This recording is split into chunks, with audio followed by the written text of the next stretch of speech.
नमस्कार, द गहनी में आपका स्वागत है। महिलाओं को केंद्र में रखकर बनाई गई योजनाओं के श्रृंखला में आज पुनः हमारे साथ प्रदेश मंत्री मीना चौबे जी हैं। आज का हमारा विषय है प्रधानमंत्री आवास योजना के जरिए महिलाओं का सशक्तिकरण। प्रधानमंत्री आवास योजना के जरिए महिलाओं को संपत्ति का अधिकार कैसे मिल रहा है? बहुत अच्छा प्रश्न है शिल्पी जी आपका।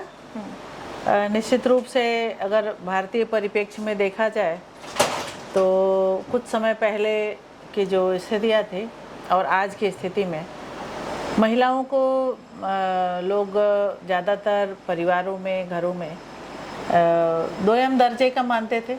जैसा कि आप भी जानते हैं, गांव परिवार में या कहीं शहर में भी, क्योंकि महिलाएं बहुत अर्निंग मेंबर नहीं होती थी।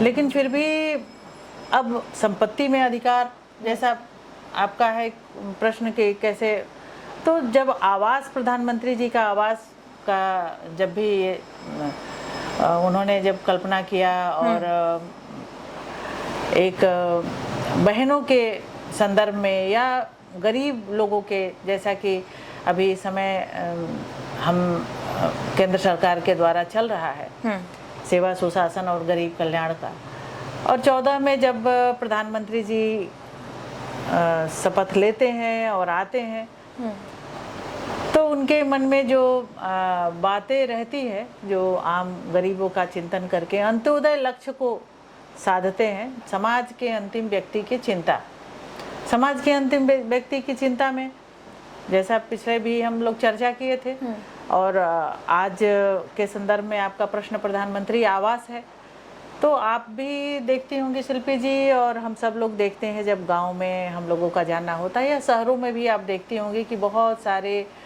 खपड़ेल मकान होते हैं, टीन के छप्पर होते हैं, तिरपाल के होते हैं। तो कितनी दयनीय स्थिति होती है, कितना दुरूह होता है जीवन जब बरसात का पानी का एक बूंद भी बाहर ना निकल करके घरों के अंदर तिरपाल के से घरों में जाता है, और अपने बच्चे के साथ में कोई कटोरा, कोई लोटा, कोई थाली, घर का आदमी, घर का ही महिलाएं और बच्चे जब पानी को रोकने के लिए, आकाश के पानी को रोकने के लिए, बरसात के पानी को रोकने के लिए जब वो बर्तन को लगाते हैं और पानी में भीगते रहते हैं, तो वो निश्चित रूप से बहुत ही कठिन समय होता है। एक जिसका घर नहीं है और वो समाज का अंतिम व्यक्ति है, उसकी चिंता करते हुए आदरणीय प्रधानमंत्री जी ने प्रधानमंत्री आवास के लिए जो कल्पना की, उस कल्पने को साकार कर रहे हैं लगातार, और अब तक लगभग 3 करोड़ से ऊपर आवास उन फूस वाले, छप्पर वाले घरों को, जिन खपड़ेल मकानों को लगातार आवास उन लोगों को मिल रहा है, और समाज में वो प्रतिष्ठापूर्वक बहनें रह रही हैं, बहनें मलकिनी हो रही हैं घरों की। क्योंकि ज़्यादातर होता है कि घर पति ने बनाया या पिता ने बनाया या और किसी ने बनाया, लेकिन महिलाओं का उसमें क्या होता है। लेकिन जब प्रधानमंत्री जी ने प्रधानमंत्री आवास, तो उसमें संयुक्त एक तो मलकिनी होती है, घर के आवास के ऊपर भी इंदुमती देवी, लालमती देवी जब लिखा रहता है बहनों को, और हम लोग प्रवास में जाते हैं, घूमने जाते हैं, तो वहाँ पर जब बहनों से मिलते हैं तो बहनें फक्र से दिखाती है कि बहन जी ये देखिए, प्रधानमंत्री जी का ने आवास हम सब लोगों को दिया है।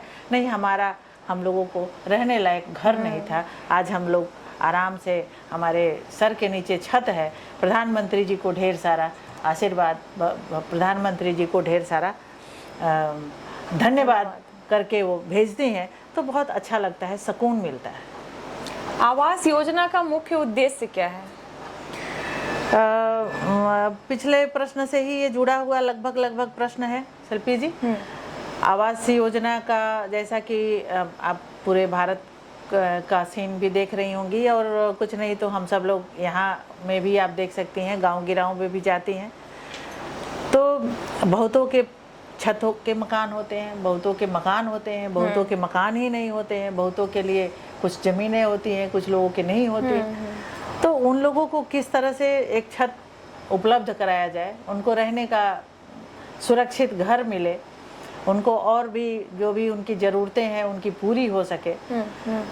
तो इस नाते प्रधानमंत्री आवास का इसमें संकल्पना किया गया और प्रधानमंत्री आवास लोगों तक पहुंच रहा है, लोग उसको प्राप्त भी कर रहे हैं। भूमिहीन परिवार को आवास का लाभ कैसे पहुंचाया जाए अगर उसके पास पट्टे की जमीन ना हो तब? हाँ, ये आपका प्रश्न ठीक है। जैसा कि जिनके पास ज़मीन है तो वो तो प्रधानमंत्री आवास के लिए अप्लाई करते हैं और अप्लाई करते हैं, उनका सैंक्शन होता है, प्रधानमंत्री आवास भी मिलता है।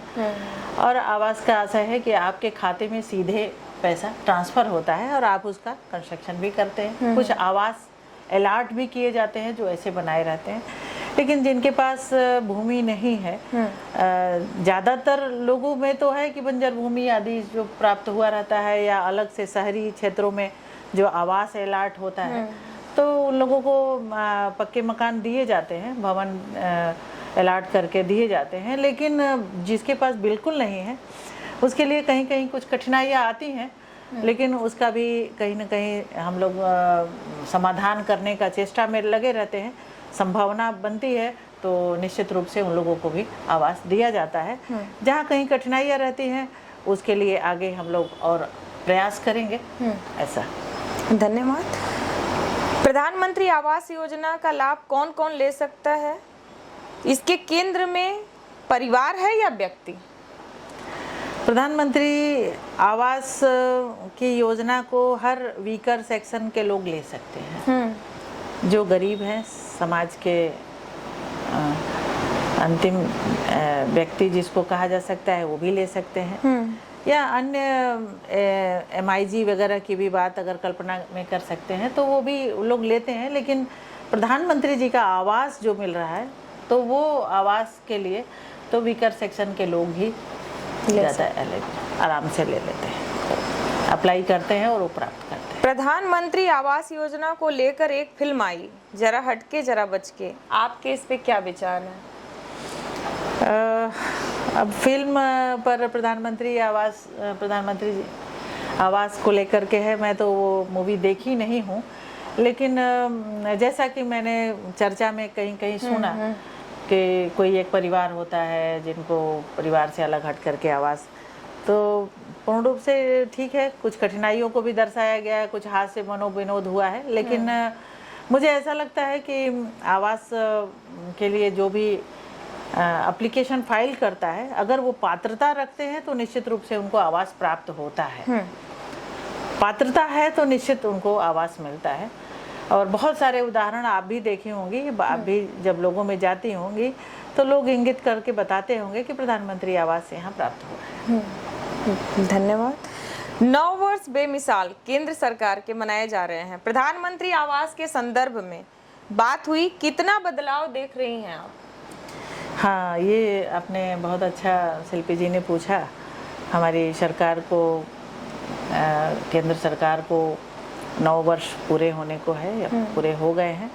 इसको हम पूरी तरह से सेवा, सुशासन और गरीब कल्याण के रूप में इसको मना भी रहे हैं। और मनाने का आशय है कि हम निरंतर जनता के बीच में जा रहे हैं और जनता से जो भी हमें फीडबैक मिल रहा है, जो भी लाभकारी योजनाएं जनता को दी जा रही है, प्रधानमंत्री आवास के रूप में हो, चाहे उज्ज्वला के रूप में हो, चाहे किसान सम्मान निधि के, स्टार्टअप, स्टैंड अप, बहुत सारी योजनाएं जो चल रही है, मुद्रा योजना है, आयुष्मान है, उन योजनाओं को लेकर के हम जनता के बीच में जाते हैं।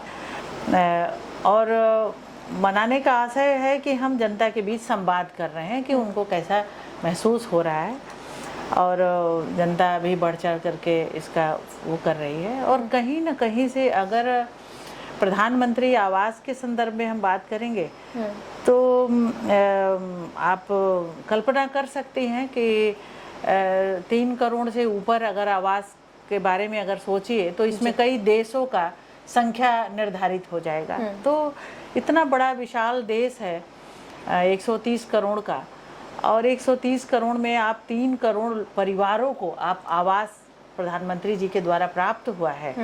वो अब फूस के मकान और उनका जो जीवन दुरूह था, जो उनका कष्टप्रद जीवन था, उस कठिनाइयों को वो पार करके एक मकान में, एक घर में, जो उनका घर है उस घर में वो रह रहे हैं। जो एक सपना होता है, एक गृहस्थ परिवार का एक सपना होता है कि मेरा एक अपना घर हो, वो सपने को वो साकार प्रधानमंत्री आवास के द्वारा उनको हो रहा है और 3 करोड़ लोगों को मिला है। तो निश्चित यह बहुत बड़ा सपना साकार हो रहा है और इसमें तो कई देश की संख्या मानी जा सकती है, वो लोग हमारे प्राप्त हो रहे हैं और यह लगातार अनवरत चलता रहेगा। 2024 तक भारतीय जनता पार्टी के संकल्पना में है कि 2024 तक किसी को भी कोई भी फूस के मकान में किसी का कोई कच्चा मकान ना हो, उनको सबको आवास मिले, तो सबका एक अपना घर हो, इस सपने को साकार हो सके। इसके लिए भारतीय जनता पार्टी की केंद्र की सरकार अनवरत प्रयास कर रही है और लोगों के तक जा रही है और बहुत ही इससे लोगों में एक अच्छा पॉजिटिविटी आ रहा है। और महिलाओं में तो विशेष करके मैं मानती हूँ, क्योंकि महिलाएं ही हर मामले में, चाहे विभिन्न मुद्दों को आप उठा करके अगर आप देखते हैं तो महिलाएं ही हर विषय को लेकर के पीड़ित होती है। चाहे आप बीमारी को देखेंगे तो भी महिलाएं पीड़ित होती है। जिसका घर नहीं है तो पति तो घर से बाहर चले जाते हैं, पिता तो घर से बाहर चले जाते हैं, और घर छप्पर का हो तो बेटी भी असुरक्षित है, महिला भी है तो असुरक्षित है। जिसके दरवाजे नहीं है, जिसकी खिड़कियां नहीं है, वो अगर छप्पर में है, फूस के मकान में है, तिरपाल तने हुए घर में है तो असुरक्षित है। तो सुरक्षा भी मिली है तो महिलाओं की ही सुरक्षा मिली है इससे। तो एक पूरे परिवार के लाभ के साथ में सबसे ज़्यादा अगर सशक्तिकरण हो रहा है तो प्रधानमंत्री आवास से, तो मैं इसको निश्चित रूप से मैं मानती हूँ कि महिला सशक्तिकरण हो रहा है प्रधानमंत्री आवास से। और इसके लिए महिलाएं निरंतर प्रधानमंत्री जी को आशीष देती हैं, अपना आशीर्वाद देती हैं, मैं इस संदर्भ में देखती हूँ।